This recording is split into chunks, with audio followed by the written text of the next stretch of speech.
Saya akan membacakan Alkitab terjemahan baru. Firman Tuhan.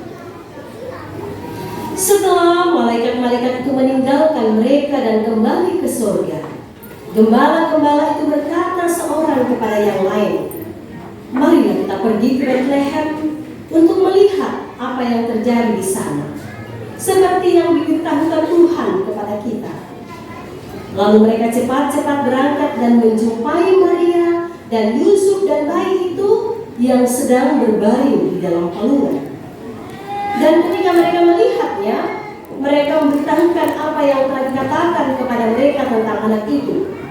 Dan semua orang yang mendengarnya heran tentang apa yang dikatakan gembala-gembala itu kepada mereka. Tetapi Maria menyimpan segala perkara itu di dalam hatinya dan merenungkannya. Maka kembalilah gembala-gembala itu sambil memuji dan memuliakan Allah karena segala sesuatu yang mereka dengar dan mereka lihat, semuanya sesuai dengan apa yang telah dikatakan kepada mereka. Demikianlah kebenaran firman Tuhan yang akan kita renungkan bersama-sama. Berbahagialah setiap kita yang dapat memperoleh makna yang terkandung dari berita sukacita Natal ini untuk kita tindak lanjuti dalam sepanjang hari hidup yang Tuhan masih percayakan bagi setiap kita. Bapak Ibu Saudara-saudara serta anak-anak yang terkasih dalam Tuhan, saya menyapa kita dengan penuh kasih. Shalom. Shalom yang di luar. Luar biasa. Soli Deo Gloria. Kemuliaan hanya bagi Allah di Maha Tinggi, Allah yang Maha Tinggi. Karena kita boleh berkumpul saat ini, itu bukan karena kuat kuasa dan kehebatan kita, tapi semata-mata karena kasih dan kemurahan Tuhan. Ada sukacita Natal? Kalau begitu, berikanlah senyumanmu yang terbaik dan sampaikan salam sukacita dan damai Natal di samping kiri dan kananmu, juga di depan dan di belakangmu. Salam damai dan sukacita Natal, dan berikanlah senyumanmu yang termanis. Berikanlah senyumanmu yang termanis. Bapak-bapak, mana senyuman yang termanis nih? Salam damai dan sukacita Natal. Ya, saya sering bilang begini Bapak Ibu, kalau saya di atas mimbar, lalu saya lihat wajahnya Bapak Ibu tegang-tegang, gak ada senyumnya, saya juga sebenarnya sangat, orang Makassar bilang nekeret penjaka. Gemetar saya di mimbar kalau lihat wajahnya Bapak Ibu tegang semuanya. Tapi puji Tuhan, semua sudah merasakan sukacita, semua sudah memberikan senyumnya yang terbaik.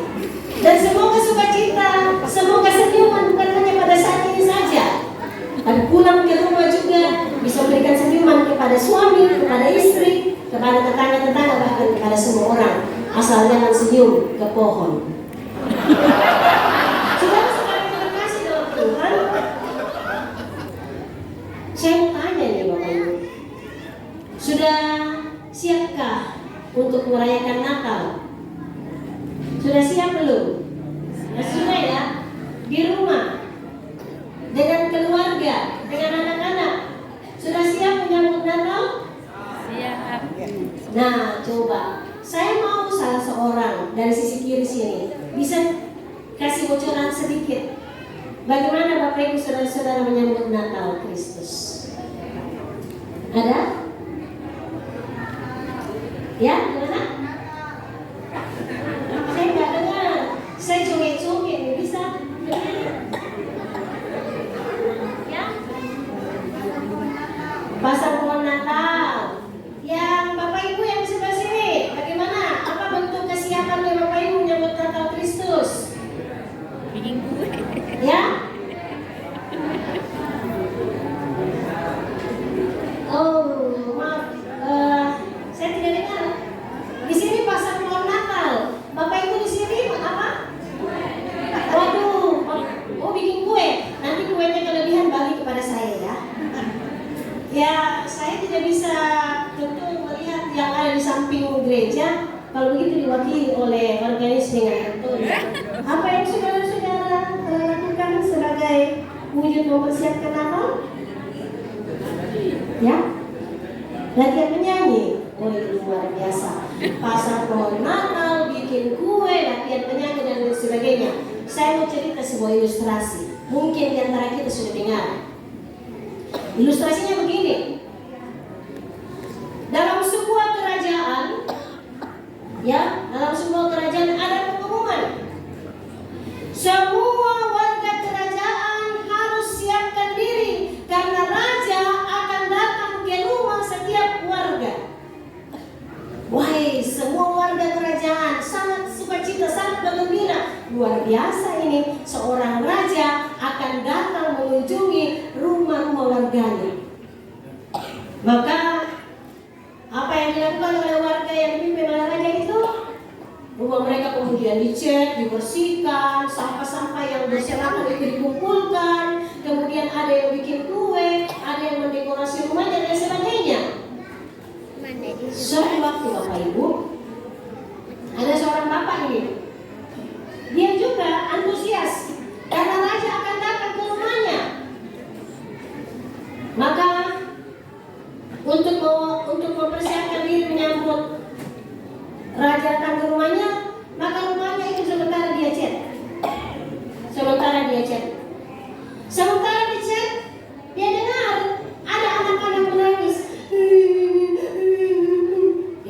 Kenapa ada anak menangis? Lalu keluar dan dia kue ada sama anak, kenapa kau menangis nak?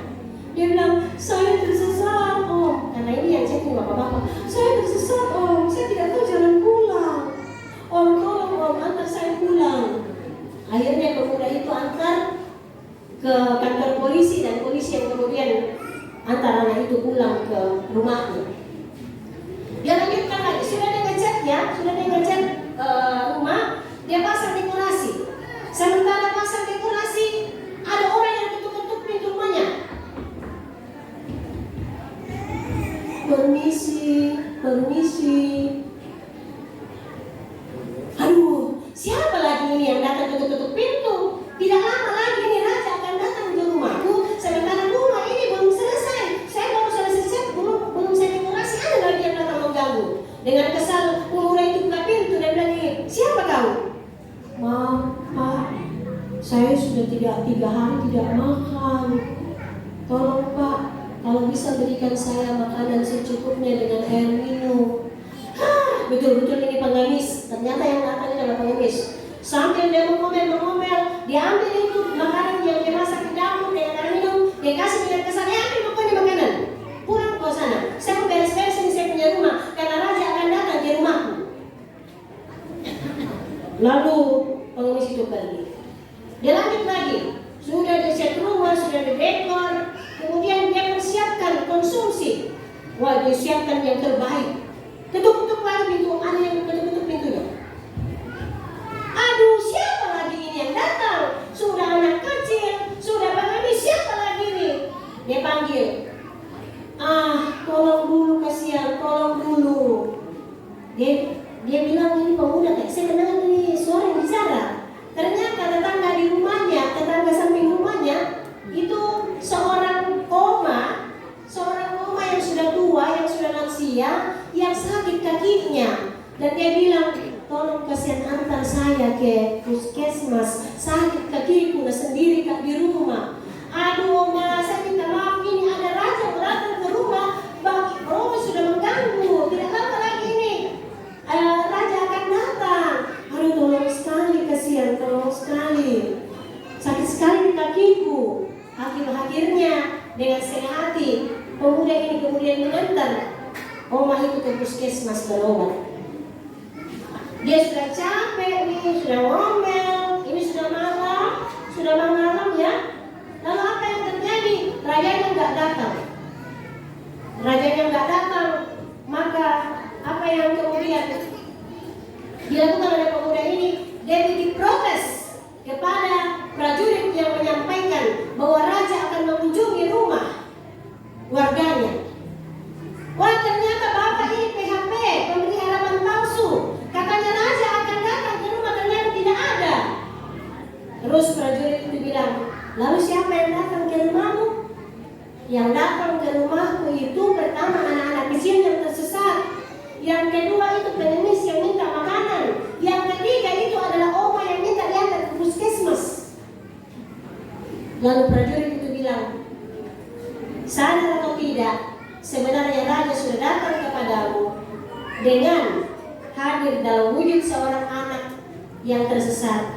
Raja yang datang ke rumahmu dalam wujud seorang pengemis, raja yang datang ke rumahmu dalam wujud seorang omah yang minta bantuan untuk diantar ke puskesmas. Nah, saudara-saudara yang terkasih dalam Tuhan, lalu apa arti dan makna dari ilustrasi ini sehubungan dengan Natal? Yang mau dikatakan adalah, saudara-saudara, tidak masalah, no problem kalau kita pasang pohon Natal. Nggak jadi masalah kalau bapak ibu bikin kue, nggak jadi masalah. Nggak ada masalah kalau pemuda-pemudi kemudian latihan di gereja, memang sudah itu waktunya. Tetapi yang menjadi persoalan adalah apakah dalam melakukan aktivitas seperti itu kita masih memiliki kasih. Seperti yang tertulis di dalam subtema, melalui perayaan Natal Kristus kita dapat baru hidup dalam terang kasih Kristus. Kita mau merayakan Natal Kristus. Kita menerima Evangelium, berita sukacita bahwa Kristus datang ke dalam dunia ini lahir untuk menyelamatkan kita manusia. Kenapa kita diselamatkan? Padahal kita ini adalah manusia yang berdosa. Padahal kita ini manusia yang perlu mendapatkan hukuman karena kasih Kristus. Yohanes 3:16. Sehingga Bapak Ibu Saudara-saudara, ini yang kita rayakan Natalnya siapa? Natalnya Kristus. Natal kelahiran Kristus. Kristus yang penuh kasih.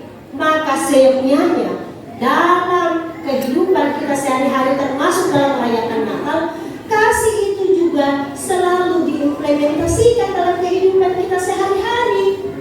Ya, bukan hanya kita sibuk buat pohon Natal, bukan hanya sibuk buat kue, bukan hanya sibuk latihan, tapi bagaimana hubungan kita pribadi dengan orang lain, hubungan kita dengan semua orang, hubungan kita dengan Tuhan itu harus diperbaharui untuk semakin mengasihi. Karena Allah dalam Kristus Yesus telah lebih dahulu mengasihi kita. Saudara-saudara yang terkasih dalam Tuhan, ini luar biasa. Kelahiran Kristus pertama-tama disaksikan oleh para gembala.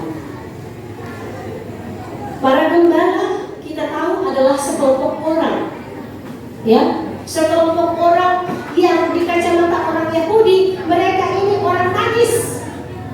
Gembala ini adalah kelompok orang yang diremehkan. Mereka dianggap sebagai orang-orang yang tidak terdidik.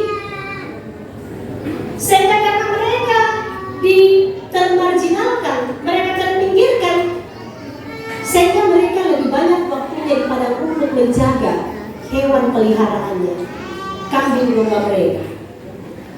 Lalu kepada mereka lah berita sukacita atau Evangelium ini datang. Dan apa yang terjadi? Seperti yang kita lihat tadi dalam drama, gembala-gembala ini kemudian saling mengajak satu dengan yang lain, seperti tadi yang dikatakan dalam sambutan sebelumnya. Saling mengajak, marilah sekarang kita pergi ke Bethlehem. Marilah sekarang kita menyambut kelahiran Kristus. Marilah sekarang kita mewujudkan sukacita dan damai antara satu dengan yang lain. Dengan kata lain, saudara-saudara, tidak ada yang pasif, tidak ada yang menjadi wasit, tidak ada yang menjadi penonton. Tapi kita semuanya, pribadi lepas pribadi, harus mewujudkan kasih Kristus itu dengan saling mengajak satu dengan yang lain. Luar biasa sambutan yang tadi dikemukakan, bahwa himbauan ajakan itu harus dimulai dari dalam keluarga kita masing-masing. Tuhan telah menempatkan GKSB Jemaat Bukit Sion berada di ibu kota provinsi di sini. Ini adalah sebuah kesempatan, sebuah peluang bagaimana warga GKSB Jemaat Bukit Sion terlebih dahulu akan merasakan dampak dari kemajuan. Tapi pada sisi yang lain, Bapak Ibu Saudara-saudara, kita harus waspadai. Kemajuan ilmu pengetahuan dan teknologi membuat orang, apa yang biasa dikatakan, HP itu membuat orang yang jauh semakin dekat dan membuat orang yang dekat semakin jauh. Saya kadang bilang sama mantan pacar saya, "Woi, tadi saya belum perkenalan ya. Saya itu tadi 2 kali disebut, sebutan yang berbeda tapi orang yang sama. Pertama dibilang pendeta Deborah, maka saya Deborah 35. Juga disebut tadi istrinya pendeta Martinus, maka saya adalah istrinya pendeta Martinus. Atau ada yang lain istrinya Pak Pendeta? Oh my God. Ada. Jadi itu perkenalan. Nah, Bapak Ibu dan saudara-saudara yang terkasih dalam Tuhan, lanjut dari perlindungan tadi. Jadi Bapak Ibu, perayaan Natal Kristus ini bukan hanya sebatas seremonial, bukan hanya sebatas perayaan, bukan hanya sebatas formalitas, tapi itu harus dimulai dari dalam diri kita. Karena tadi saya sebut namanya Pak Pendeta Martinus, saya bilang, Pak, hati-hati Pak, jangan sampai handphone itu menjadi istri yang kedua. Ya, bagaimana Bapak Ibu? Kalau diranjang di tempat tidur, kita kan harus saling berhadapan begini, toh. Tapi kalau handphone itu bisa membuat saling membelakangi, karena kita sudah berhadapan dengan istri kedua kita, suami kedua kita. Itulah yang dikatakan tadi. Dampak yang harus diwaspadai, jangan sampai handphone membuat orang yang dekat menjadi jauh dan orang yang jauh menjadi dekat. Apalagi Bapak Ibu saudara-saudara, tadi sudah disampaikan bahwa bagaimana dalam keluarga masing-masing kita melakukan mesbah doa. Pada saat kita makan, kita harus mengumpulkan keluarga untuk berdoa, atau sebelum melakukan aktivitas, atau sebelum beristirahat. Lalu bagaimana nih caranya? Kalau kita mau doa keluarga, kalau masing-masing semua sudah punya laptop, masing-masing semua sudah punya gadget, akhirnya dipanggil berdoa, tunggu dulu saya kerjakan tugas Bapak Mama, tunggu dulu saya ada rapat Zoom meeting. Sudah tidak ada lagi persekutuan di dalam keluarga itu. Padahal gereja itu kuat, kokoh, dan teguh kalau itu mulai dari keluarga kita masing-masing. Saudara-saudara, kita kembali kepada gembala-gembala tadi, bahwa gembala-gembala mengalami pembaharuan. Mereka tidak hanya sebagai penonton. Ketika malaikat datang kepadanya, mereka langsung mengatakan satu dengan yang lain, marilah cepat-cepat kita pergi ke Bethlehem, marilah sekarang. Dan mereka kemudian bergegas untuk menjumpai bayi Yesus, Yusuf dan Maria. Dan selanjutnya apa yang mereka lakukan? Mereka menjadi saksi. Kenapa mereka disebut sebagai saksi? Karena dalam ayat yang ke-17 dikatakan, mereka memberitahukan apa yang telah dikatakan kepada mereka tentang anak itu. Dan selanjutnya ayat 20, gembala-gembala memuji dan memuliakan Allah. Dan inilah Bapak Ibu saudara-saudara yang menjadi tugas dan tanggung jawab kita. Bagaimana dari diri kita, bagaimana dari tutur kata kita, bagaimana dari perilaku kita, bagaimana dari pikiran kita, nama Tuhan yang senantiasa dipuji dan dipermuliakan. Kita sekarang tidak hanya sebatas mengatakan saya ini orang Kristen, saudara harus percaya Kristus. Kita tidak lagi berkata seperti itu, tetapi dari sikap hidup kita, bagaimana praktek hidup kita, kemudian orang lain bisa melihat bahwa Yesus yang dia sembah itu sungguh-sungguh adalah Tuhan dan Juru Selamat. Saudara-saudara yang terkasih dalam Kristus Yesus, dengan memperingati kelahiran Kristus ini, maka kita bisa meneladani para gembala. Ada perubahan ketika mereka menjadi pribadi-pribadi yang boleh kata harga dirinya rendah, karena diabaikan, karena dipandang remeh, karena disebut orang yang tidak terdidik, karena disebut sebagai orang-orang yang termanjiralkan. Tetapi ketika evangelium itu, berita sukacita Natal itu datang kepada mereka, maka sebuah perubahan yang luar biasa terjadi. Para gembala menjadi pribadi yang optimis, pribadi yang berpengharapan, dan mereka dimampukan Tuhan untuk menjadi saksi. Mereka dimampukan Tuhan untuk memuji dan memuliakan nama Tuhan. Artinya Bapak Ibu saudara-saudara, kita tidak bisa pungkiri bahwa semua kita punya masalah. Tapi hendaknya masalah itu justru menjadi daya tahan bagi setiap kita untuk semakin melanting. Istilah yang biasa digunakan adalah resiliensi. Kemampuan ketika kita menghadapi masalah, dapat berita sukacita bahwa Kristus lahir untuk kita, maka jatuhnya kita pun harus diterima sebagai hal yang positif untuk kemudian semakin melonjak, semakin tinggi, semakin menjadi lebih daripada pemenang. Saya mau ambil contoh. Saya buat di tisu.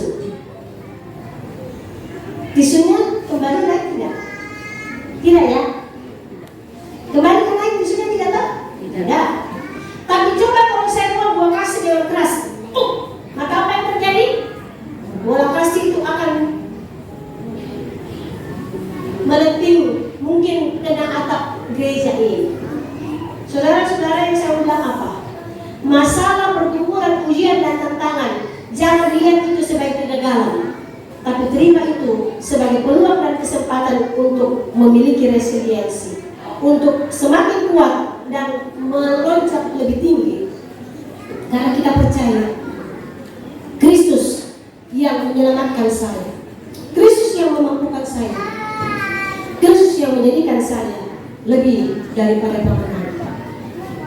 Semoga kebenaran firman Tuhan ini membuat kita sungguh-sungguh menjadi pribadi yang punya pengharapan, sehingga setiap kita boleh mengajak keluarga kita, mengajak anggota jemaat kita, dan menghayati bahwa Kristus sungguh-sungguh mengasihi kita.